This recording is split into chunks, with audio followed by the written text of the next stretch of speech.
Hello, my friends. Welcome to Letters from Paradise, episode number 12. There's a stunningly beautiful word that's packed with good news that I want to share with you. That word is atonement. Atonement is an English word given to a few Hebrew and Greek words that occur in the Bible's original text. And the translators have chosen a very good word to convey the intended meaning. Atonement means at one or at one-ment. Pretty simple, really. When a couple marry, they become one. Then if trouble arises in the marriage, sadly, they might pull apart. However, when all is forgiven, we say they have reconciled. The idea of atonement is very similar to reconciliation. Forgiveness and healing brings reconciliation. There is at one-ment. When that's between God and the human race, it's news that is unimaginably good. In the Jewish religion of Old Testament times, they had a day once a year that they called the Day of Atonement. That was what they had. What we have is Jesus. St. John writes, "He is the atoning sacrifice for our sins, and not only for ours, but also for the sins of the whole world." Another translation simply says, "He is the reconciliation for our sins." Or one I especially like, Jesus is our at one-ment. He has conciliated us to himself and has taken our sins and distortions out of the equation. During ancient Israel's Day of Atonement, their Yom Kippur, the priest would symbolically place all the sins and wrongdoings of the entire nation, every man, woman, boy and girl, upon a goat. Then, out of sight from the thousands who depended on the events of this day, the priest would yell, "It is finished," and then kill the goat. The goat and everyone associated with it, because of their fallenness, their sin, died. One goat sacrificed his life. One goat died. Therefore, all died. When John wrote, "He is the atoning sacrifice for our sins," and not only for ours, but also for the sins of the whole world, he was saying, Yom Kippur, it just happened for the whole world.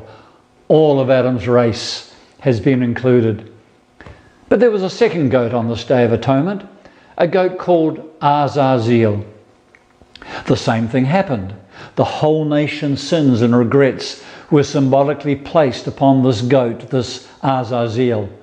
But instead of being killed, this goat was marched through the crowd, and the priest leading the goat would repeatedly cry out, "Behold, Israel, your sin is being removed as far as the east is from the west."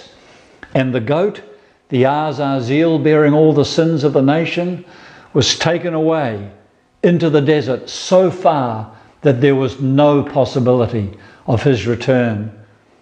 Many hundreds of years later, a crowd would be yelling, take him away," as Jesus stood there before Pilate. In their language, they were yelling, "Azazel, Azazel." You see, the name Azazel literally means to take away, to disappear. Our Azazel, our Jesus, was the goat of the disappearance. This is why Paul can so boldly say that God no longer counts sin. How can you count what's been taken away? What happens when wrongdoing is forgiven? It doesn't count any longer. It's taken out of the equation. It disappears. And on Yom Kippur, there was no personal reconciling yourself to God. No one did anything. In fact, it was regarded as a Sabbath. No one was allowed to work, to contribute, because God was forgiving sin that day.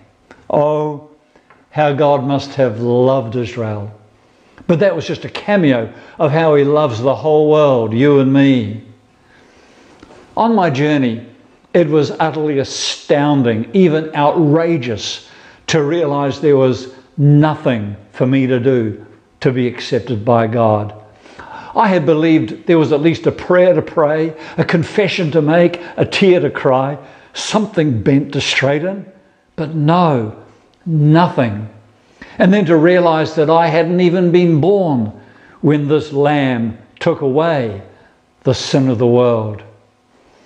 On my journey, I have been learning a word that I thought I already knew, but I've learned that word grace is more amazing than any song could tell. Bask in it, my friends.